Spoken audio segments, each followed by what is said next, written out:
For centuries, a 40-verse poem has been chanted by millions of people looking for a little more courage, a little more peace. But it's more than just a hymn.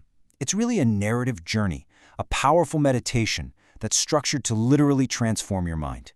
So today, we're going to break down the story and the structure of the Hanuman Chalisa to see exactly how it works. The hymn doesn't waste a single second, and neither will we.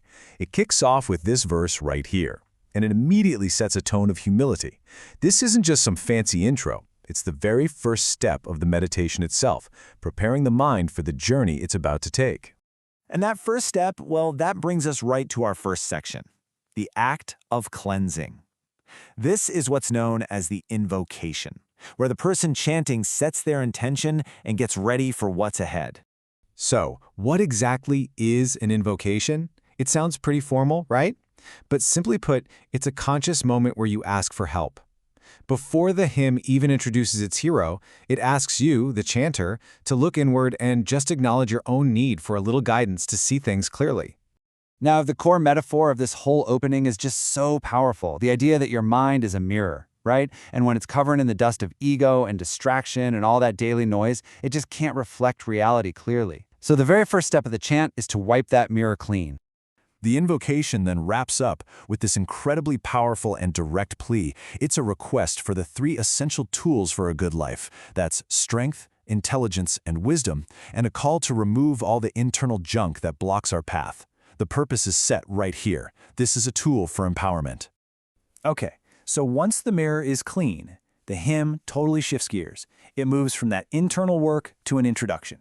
It starts to paint this incredibly vivid picture of its main character, the hero, Hanuman.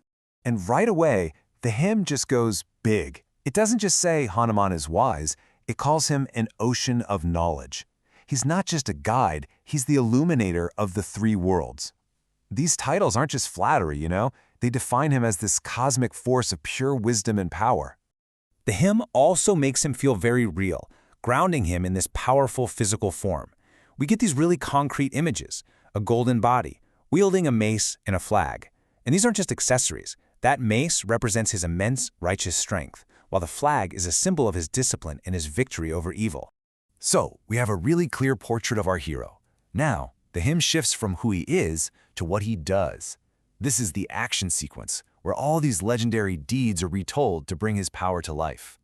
And this first feat is just incredible. As a child, he leaps across the cosmos to literally swallow the sun, because he thinks it's a piece of fruit.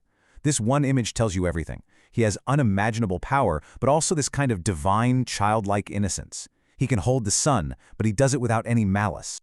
But his power isn't just playful. Here, we see a completely different side of him.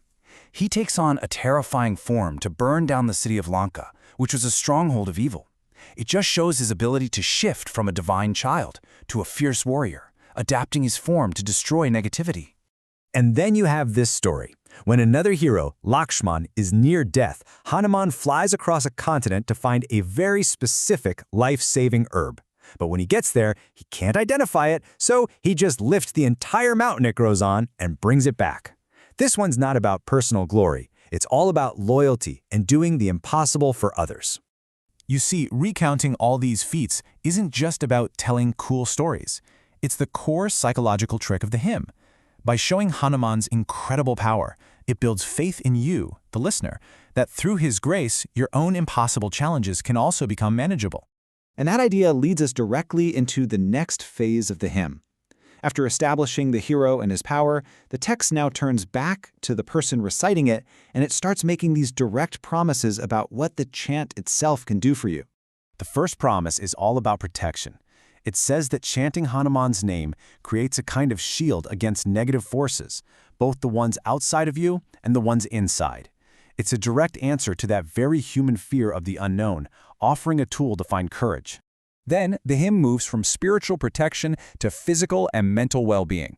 This verse promises that constant remembrance can actually help alleviate suffering and destroy disease.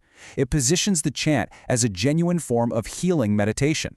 At its absolute core, the transformation being promised is right here. The hymn acts as a bridge to get you from sankat, a state of crisis, trouble, and distress, to sukh, a state of peace, contentment, and ease. That's the fundamental promise, the whole point of the chant. And this next verse just makes that promise crystal clear. It states it directly. Remembering Hanuman's strength removes troubles and erases pain. For the person chanting, this is the ultimate assurance of relief.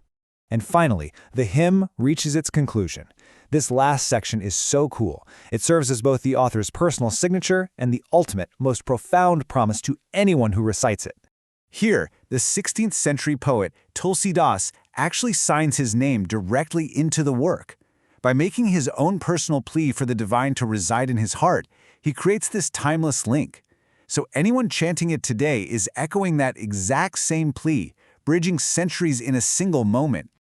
But the final promise of the Chalisa, the biggest one, goes way beyond just solving worldly problems. It offers true spiritual liberation and fulfillment. And it says that none other than the great Lord Shiva himself stands as a witness to that divine guarantee. So from cleansing the mind to celebrating a hero, and then finding your own personal strength, the Hanuman Chalisa reveals itself as this powerful meditative arc. Which really raises the question, doesn't it? What does the enduring power of these 40 simple verses tell us about our timeless, universal human need for an anchor in the storm?